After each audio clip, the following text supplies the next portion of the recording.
Ramakrishna শরণম YouTube চ্যানেলে সকল রামকৃষ্ণ ভক্তমণ্ডলীকে স্বাগত।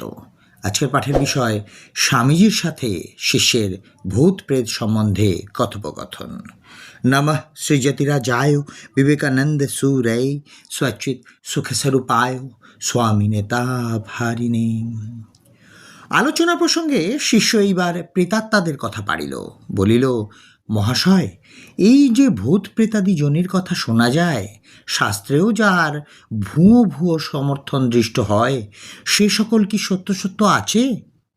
স্বামীজি বলিলেন, সত্য বই কি, তুই যা না দেখিস তা কি আর সত্য নয়? তোর দৃষ্টির বাইরে কত অযুতাযুত ব্রহ্মাণ্ড দূর দূরান্তরে ঘুরছে, তুই কি দেখতে পাস না বলে তাদের কি আর অস্তিত্ব নেই? তবে এইসব ভূতুড়ে কাণ্ডে মন দিস নে, ভাববি ভূত প্রেত আছে তো আছে। তোর কার্য হচ্ছে এই শরীরের মধ্যে যে আত্মা আছেন তাঁকে প্রত্যক্ষ করা। তাঁকে প্রত্যক্ষ করতে পারলে ভূত প্রেত তোর দাসের দাস হয়ে যাবে। শিষ্য বলিল, কিন্তু মহাশয়, মনে হয় উহাদের দেখিতে পাইলে পুনর্জন্মাদি বিশ্বাস খুব দৃঢ় হয় এবং পরলোকে আর অবিশ্বাস থাকে না।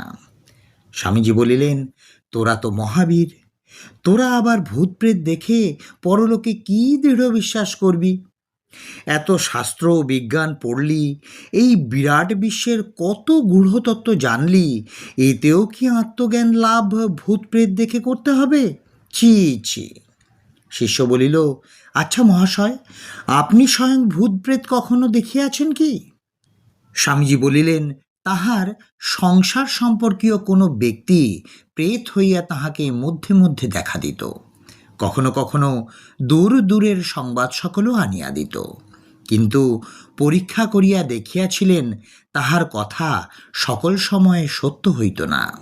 পরে কোনো এক তীর্থ বিশেষে যাইয়া সে মুক্ত হয়ে যাক, এইরূপ প্রার্থনা করা অবধি তিনি আর তাহার দেখা পান নাই। শিষ্য এইবার শ্রাদ্ধাদি দ্বারা প্রেতাত্মার তৃপ্ত হয় কিনা প্রশ্ন করিলে স্বামীজি কহিলেন, উহা কিছু অসম্ভব নয়। শিষ্য ওই বিষয়ের যুক্তি প্রমাণ চাহিলে স্বামীজি কহিলেন, তোকে একদিন ওই প্রসঙ্গে ভালো রূপে বুঝিয়ে দেব। শ্রাদ্ধাদি দ্বারা যে প্রেতাত্মার তৃপ্তি হয় এ বিষয়ে অকাট্য যুক্তি আছে। আজ আমার শরীর ভালো নয়, অন্য একদিন উহা বুঝিয়ে দেব। শিষ্য কিন্তু এই জীবনে স্বামীজির কাছে আর ওই প্রশ্ন করিবার অবকাশ পায় নাই। আজকের পাঠের তথ্যসূত্র স্বামী শিষ্য সংবাদ। জয় স্বামী বিবেকানন্দ মহারাজ, জয় স্বামী বিবেকানন্দ মহারাজ, জয় স্বামী বিবেকানন্দ মহারাজ, জয় ঠাকুর রামকৃষ্ণ পরমহংসদেব, জয় মা শারদা।